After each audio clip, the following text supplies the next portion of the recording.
Hola, yo soy Mapa Macías y bienvenidos a la segunda temporada de Primera Piedra.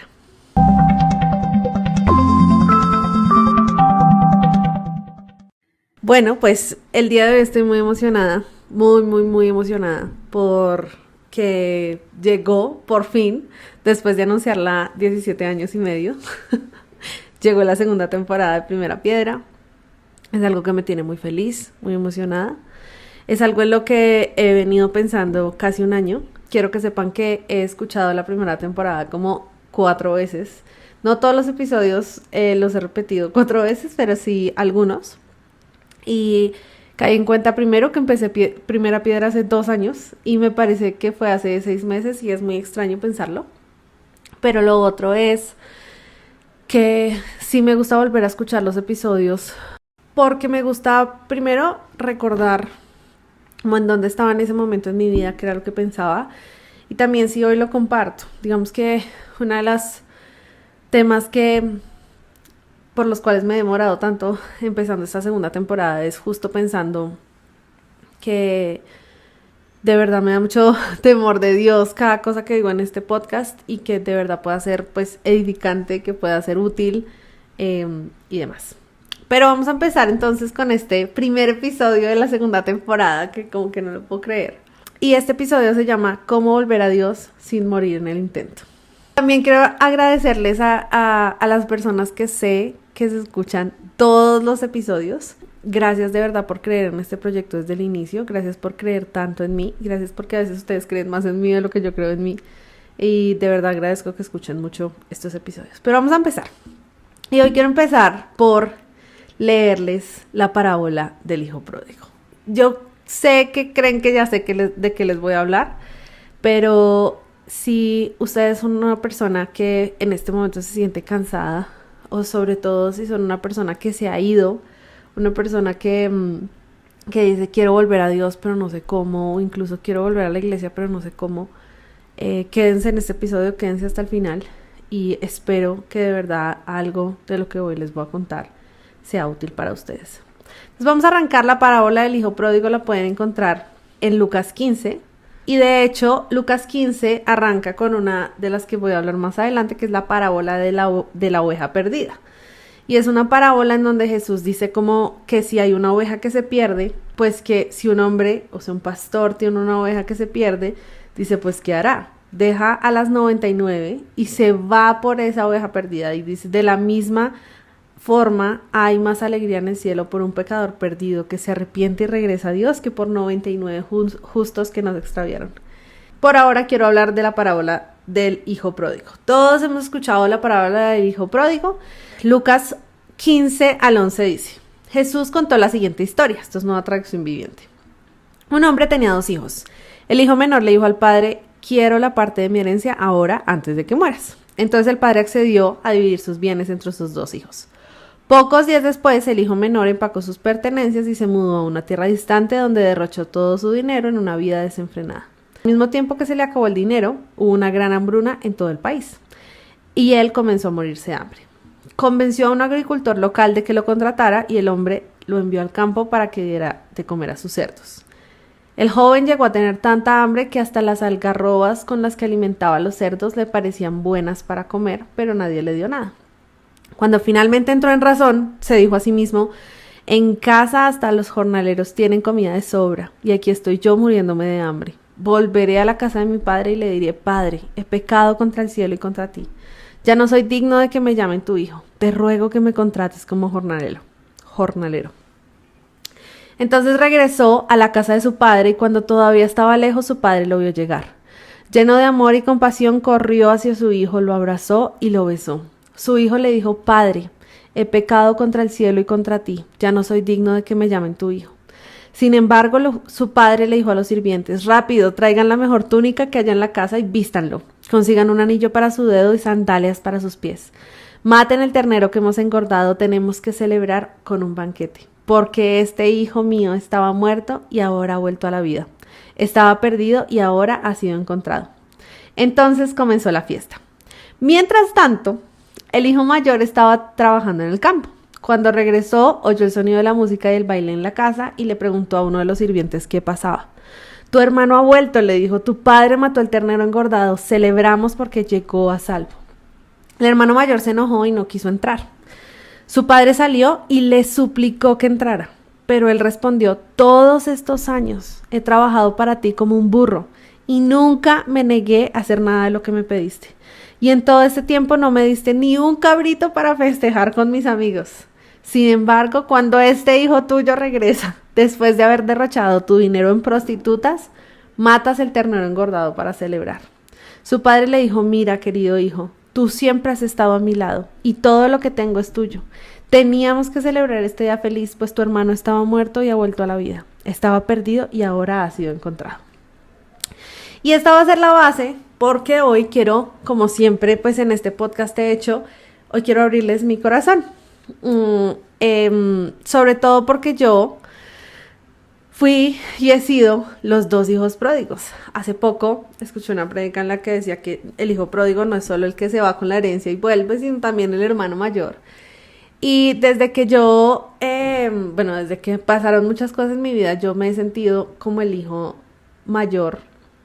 Y yo siento que la principal razón de todo esto que ha pasado en los últimos años en mi vida es porque yo tenía la actitud del hijo mayor. Entonces, antes de ser el hijo pródigo que se fue a la marranera, yo fui el hermano mayor. Y yo fui el hermano mayor que juzgó a quienes se iban. Ya les he contado también en episodios anteriores, pero yo, digamos que sí he sido muy consciente ahora de lo farisea que era. Yo era, y hace poquito, y esto lo he hablado con muchas personas que también han inspirado mucho la construcción de este episodio. Yo era un maestro de la ley. Yo era María Perfecta Macías, y yo me comparé con otros, yo creí rumores, y aunque yo puedo decirles hoy, mi corazón amaba a Dios, yo quería servir a Dios, yo no tenía empatía en mi vida, y yo vivía en la casa del Padre, pero ya no era suficiente para mí, porque mi mirada y mi corazón ya no estaban en mi Padre, sino en los beneficios, en las posiciones que yo pudiera tener. Y cuando el hermano del hijo pródigo dice esto como de yo he estado en tu casa, yo he trabajado como un burro, si hay alguien que puede decir que te ha sido fiel soy yo era esa persona. Y lo impresionante del hermano del hijo pródigo es que lo que uno se da cuenta es que a pesar de que él estaba en la casa del padre, ya no tenía una relación con el padre, y para él lo más importante era, pero ¿por qué para mí no hay una fiesta? O sea, no era, yo vivo con mi padre, yo puedo estar con mi padre todo el tiempo, sino, ¿cuáles son mis beneficios? ¿Cómo voy yo? Entonces yo me puedo identificar, y por eso fue tan fácil rendirme en su momento, porque yo sentía que yo merecía mi herencia y merecía irme a gastar mi herencia, como el otro, pues el hijo pródigo original.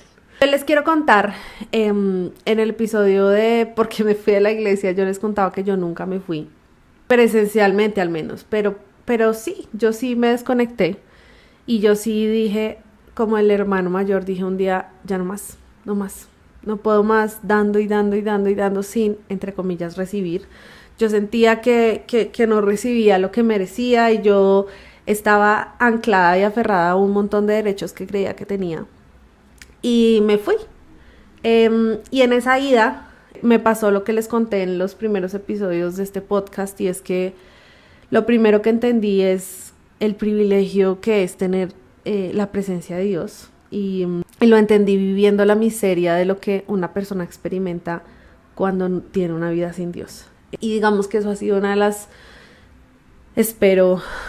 lecciones más valiosas que espero que nunca se me olviden, y es que vivir una vida sin Dios simplemente no, yo no podría. Quiero hoy decirles que lo que a mí me hizo volver no fue tocar fondo, no fue que no me gustara la marranera. Si yo hoy les dijera, y esto también lo he repetido en estas últimas semanas con personas que he hablado, si yo hoy les dijera que la marranera no es divertida, les estaría mintiendo.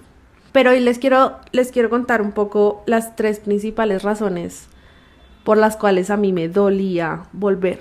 Porque a pesar de que hoy vamos a hablar mucho de eso, de la marranera a la casa del Padre hay un camino. Y a veces el miedo y el temor y el dolor es lo que más impide que uno recorra ese camino. Porque hay cosas que uno sabe que van a doler o que uno cree que van a doler o que duelen. Y yo hoy les quiero contar cuáles eran las 3 cosas que a mí me dolían. Lo que más me dolía y por lo cual para mí era tan difícil volver era lo primero y una de las más dolorosas es que todo me recordaba a alguien más. Yo no he hablado muy abiertamente de esto, pero yo les he contado que yo pasé por una depresión y esa depresión surge de una mala decisión amorosa y esa mala decisión, entre muchas otras cosas, lo principal para mí hoy es que yo mezclé mi relación con Dios con alguien y hoy puedo decir que ese fue el peor error que yo cometí y es una cosa que no les recomiendo. Por favor, si se pueden evitar esa pruebita, evítensela. Fue con una buena intención, pero yo lo que hice fue mezclar tanto mi relación con alguien más que en el momento en que yo intentaba volver a Dios, yo no veía a Dios, sino que veía a alguien más. Y no fue tan evidente hasta que ya intentaba buscar a Dios y no podía, y no lo escuchaba y no lo encontraba. Y esa pues era la principal razón por la cual de verdad yo recuerdo muy bien que la primera vez que volví presencialmente a la iglesia, después de todo este episodio, yo ahí no era consciente que estaba en depresión, pero ya estaba en depresión. Y yo me acuerdo que la primera vez yo me senté, yo tenía una bufanda y yo me senté y yo lloré desde el momento en que a mí me dijeron siéntese acá, hasta el momento en que yo salí para mi casa. Yo solo lloré y lloré y lloré y lloré. No sé ese día cuál fue la prédica, no fue porque el mensaje me llegara, no, yo solo lloraba y lloraba y lloraba por el dolor tan profundo que había en mi corazón. Y pues digamos que aquí, de pronto para que entiendan un poco más, es como si uno va siempre a un restaurante con alguien. Después cuando uno vuelve duele todo, porque es como, ay, este era su helado favorito, este era su silla favorita, aquí fue donde me dijo hola por primera vez, lo que sea. Así me pasaba a mí, solo que la iglesia era ese lugar que se volvió un lugar de esta era su canción favorita, esta era su predicador favorito, este mensaje yo creí que era una promesa para los dos, sí, o sea, un montón de cosas que fueron muy dolorosas. Esa era la primera cosa que me dolía. La segunda cosa que más me dolía era, obviamente ya también esto sí lo compartí un poco más, y es que hace poquito alguien me preguntaba y me decía, ¿tú te sentiste juzgada por alguien cuando te fuiste? O sea, cuando te desconectaste, ¿tú sentiste que alguien como que te llamó y te dijo, oye, terrible, o alguien te insinuó algo o algo? Y yo le decía, mira, yo soy una persona muy saludable y muy amiguera. Ya no tanto, pero antes sí lo era. Y yo pues creía que tenía muchos amigos. Y todas esas personas desaparecieron. Esas personas desaparecieron y no estuvieron en ese momento en el que yo, muy entre comillas, me fui. Ni siquiera por el chisme. O sea, a mí nadie me escribió como, oye, ¿qué pasó? Nadie. Y yo le dije, cuando tú tienes amigos y pasa algo así, pues no te sientes juzgado porque te juzguen, sino porque, o sea, yo más que juzgada me sentí abandonada. Fue como, ok, estoy sola y nadie me quiere, soy un gusanito. Entonces eso también me dolía y eso es inevitable, era un dolor de voy a volver a un lugar donde sé que me voy a encontrar con personas que me abandonaron, que sentí que no estuvieron ahí cuando yo los necesitaba. Y lo tercero es que me dolía porque me sentía culpable y lo era. O sea, yo les digo, yo he sido los 2 hijos pródigos y al momento de volver, pues es inevitable que el diablo te recuerde lo que hiciste o pues el pecado o lo que sea, por más mínimo que sea. Y más en una persona como yo, que no sé si ya les he contado o no, pero ya he identificado, yo soy una persona muy perfeccionista por muchas cosas, por cómo fui criada, por el colegio en el que estudié sobre todo. Entonces, yo siento que el diablo a mí no me tiene que dar tanto palo porque sabe que yo me lo doy sola. Y era una cosa de, sí hubo cosas en las que yo me equivoqué. Y si hubo cosas en las que María Paula, la maestra de la ley perfecta, etcétera, jamás hubiera hecho y hubiera dicho tenaz. Entonces también sentía esa culpabilidad de cómo voy a volver. Entonces, quiero compartirles esto, más que por el chisme de que sepan mi vida, porque quiero decirles que yo entiendo ese tipo de dolores. Y yo entiendo que cuando a uno le dicen que cuando uno puede querer volver, pero es difícil, porque no solo porque uno no quiera, no solo porque uno sea rebelde, pecador, lo que sea, sino porque duele. Y uno sabe que duele y uno sabe que puede doler. Yo les quiero contar cómo fue mi proceso. Esto no es un manual de paso 1, paso 2, paso 3, pero sí creo que puede servirles de pronto mi experiencia para, si ustedes están en alguno de estos puntos, si ustedes han experimentado alguno de estos dolores, pues contarles cómo me fue a mí, qué hice yo, porque hoy puedo decir que estoy en uno de los momentos más felices de mi relación con Dios. Puedo decirles que volví y Dios está resignificando un lugar de dolor por un lugar de alegría, y que la relación que tengo en este momento con Dios me tiene absoluta y totalmente feliz. Y creo que hay muchas cosas que después de 30 años de ser cristiana y de ser la maestra de la ley, y yo repito esto y yo sé, no sé si suena orgulloso, pero de verdad no lo digo como un halago, porque hoy sé que tengo una mejor relación, una relación más cercana, una relación más sincera, una relación más honesta con Dios que la que yo tenía antes cuando me creía perfecta y cuando no tenía culpabilidad en mi vida. Entonces hoy les quiero contar. Volviendo a la marranera, una de las cosas que quiero compartir es que a mí la marranera me pareció divertidísima. Y yo sé que hay muchas personas que antes de llegar a la iglesia pues tocan fondo y demás. Y lo perverso de mi caso, por ejemplo, es que yo sabía cómo sentirme bien mientras pecaba sin irme a extremos. Yo sabía cómo hasta dónde expandir los límites. Entonces, hay algo que a mí me encanta de la historia del hijo pródigo, y es que dice que cuando él estaba en la marranera, hasta la comida de los cerdos le parecía apetitosa. Y he pensado mucho en esto, y es que a veces la gente cree que la marranera siempre es asquerosa y que uno dice, ¿qué es esta asquerosidad? Y ahí sí quiere volver a la casa del padre, y a veces no pasa así.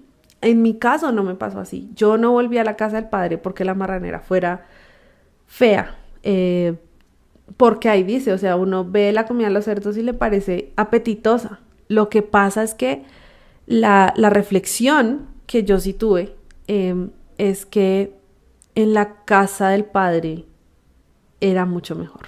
Hoy puedo decirles que lo que sí he reflexionado mucho es, y a la conclusión que yo he llegado en mi caso, es que si bien fue divertido, nada en este mundo se compara a lo que yo siento estando en la presencia de Dios y a lo que yo siento en la casa de Dios. Mi momento marranera no fue tan lejano, y yo sí recuerdo que a pesar de que era divertido, yo sí llegaba siempre al final a la conclusión y decía, esto es mejor.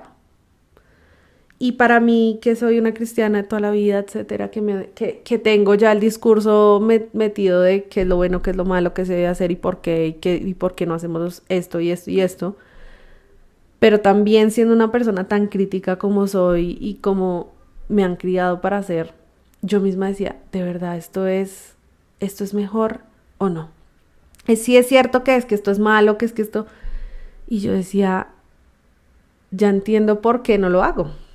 Y es porque esto no se compara ni el 10% de lo que yo experimento en la casa de Dios. Y hoy les puedo decir que la comparación, se me olvidó la palabra, pero la comparación que he visto este año es que para la gente que toma café, la gente que es cafetera va a entender que es como el 98% de la gente menos yo, va a entender este ejemplo. Cuando uno empieza a tomar café, uno le echa azúcar, porque pues es como, ¿quiere azúcar? Uy, sí. Entonces uno le echa azúcar y de repente uno cuando ya entra a esta logia, de la gente que toma café se da cuenta que tomar café con azúcar es una, o sea, eso es una herejía, eso es terrible, eso es Dios mío, eso es una falta de respeto. Entonces uno dice, bueno, voy a empezar a tomar café sin azúcar. Y la primera vez que uno toma café sin azúcar, pues no le sabe tan chévere, pero ya después, cuando uno se acostumbra, digamos que yo dejé el café, tuve este proceso cafetero. Lo que pasa es que a mí el café me genera cosas exóticas, pero yo entendí este proceso y después, claro, uno dice, el café con azúcar no tiene sentido.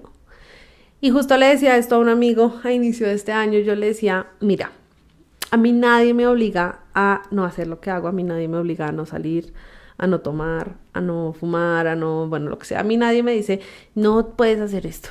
Y yo estoy hoy en un punto de mi vida en que yo podría hacer lo que sea y no tendría nada que perder, por decirlo así, como de posiciones o de lo que tenía antes. Y lo que les puedo decir hoy es que así como mi analogía, es la palabra, mi analogía del café, hoy puedo decir que no es que nadie a uno lo obligue a tomar café sin azúcar. Es que llega un punto en que uno no concibe la vida con un café con azúcar. Y eso es lo que pasa cuando vuelves a la casa del Padre. Y esto lo voy a hablar más adelante, pero una de las cosas que yo decía era, Señor, ¿qué pasa si yo no puedo dejar de pecar? ¿Qué pasa si este pecado que me gusta no lo puedo parar? ¿Qué hago? ¿Qué me vas a decir tú? Y yo sentía a un padre que me decía, vuelve y luego lo resolvemos. Vuelve tomando café con azúcar. Y en algún momento, que puedo decirles tranquilamente, y por eso esperé hacer este episodio hasta hoy, hoy estoy en ese punto en que digo, no concibo mi vida con un café con azúcar. No es que nadie me dice, nadie me obliga, nadie me nada, pero ya en este momento digo, simplemente no me dan ganas. Y eso solo lo genera el Espíritu Santo de Dios. Entonces, si esa es tu preocupación hoy, no te estreses. El Espíritu Santo en su debido tiempo te va a ayudar. Lo único que está esperando el Padre es que vuelvas y esa es la gran conclusión de hoy, pero bueno, vamos a seguir. Yo, cuando empecé a volver, me propuse hacerlo como lo hice con el ejercicio y otros hábitos. No sé si esto lo he hablado en el podcast o no, pero yo lo hice poco a poco. Hay 2 libros que a mí me encantaron, que son el libro de Mini Hábitos y el libro de Hábitos Atómicos. El libro de Mini Hábitos lo que dice es que la gente fracasa en los hábitos porque no es constante. Y porque se pone metas irreales.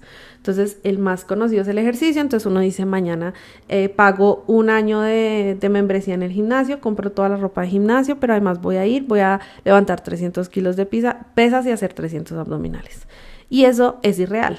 E incluso si uno lo logra el primer día, como el cuerpo no está acostumbrado, al segundo día uno no se puede ni mover, probablemente te generas una lesión, no vuelves y dices, ya, el gimnasio no es para mí, una vez más el amor me muestra que no es para mí y nunca jamás vuelves. Entonces eso es lo que dice Mini Hábitos, es que uno debe volver o uno debe tomar hábitos con cosas diarias, con metas diarias que sean imposibles de no cumplir. Por ejemplo, hacer una sentadilla diaria. Una sentadilla diaria es, o sea, uno se para, hace una sentadilla, se demora 1 segundo, ya se acabó. El de hábitos atómicos lo que dice es que los hábitos no deberían ser una meta, no deberían ser un fin, sino un medio. Entonces, por ejemplo, él dice, si uno hace ejercicio por hacer ejercicio, uno necesita de motivación y la motivación se acaba. Y cuando la motivación se acaba, tiene que entrar la disciplina. Por eso uno genera un hábito. Pero esa motivación no puede ser, tengo que hacer ejercicio, porque pues uno dice, no, qué pereza y no hice hoy, ya no hice mañana, entonces ya no volví. En cambio, si mi motivación es quiero ser saludable y una persona saludable hace ejercicio, yo sé que es un hábito para toda la vida, que si hay 2 días que fallé, pues el tercero puedo retomar porque esto es para toda la vida. Ahora imagínate con un propósito eterno. Con un propósito eterno, si yo decía, bueno, voy a volver, pero voy a volver a las patadas y voy a volver mañana y voy a hacer todos los días lo que no llevo haciendo 6 años, pues hubiera sido tal vez muy abrumador para mí y seguramente habría fallado. Entonces yo lo que dije es, voy a volver paso a paso, sin ponerme metas irreales y sabiendo sobre todo qué era lo que podía hacer y qué era lo que quería hacer o dejar de hacer en el punto en el que iba. Volví a lugares que extrañaba y no me generaban dolor, porque acuérdense que para mí lo principal eran estos 3 dolores. Lugares en los que yo lograba conectarme con el Dios que siempre he conocido y no con alguno de estos 3 dolores. Y en mi caso, lo que más me ayudó de vuelta a lo principal fue la alabanza y la adoración. Lo que más extrañaba yo era la presencia de Dios, era sentir a Dios en mi vida. Y entonces no volví a estas de las canciones que sabía que me dolían, sino a mis canciones de antaño, de infancia, a las canciones que me recordaban quién era mi Dios, lo mucho que me amaba y lo mucho que yo amo adorarle. Pero también esas canciones que me recordaban esos momentos en los que yo estaba profunda y locamente enamorada de Dios. Esos momentos en donde yo lo sentía, esas victorias que había tenido tanto tiempo atrás. Voy a hacer una pausa acá porque este episodio me encanta, pero va a estar larguito. Así que si tienes el tiempo para escuchar, te invito a que vayas a la parte 2, que es el seguimiento de este capítulo. Y si no, igual vamos a partir este capítulo en 2. Esta es la primera parte y la segunda parte la voy a dejar ya mismo posteada para que puedas escucharla.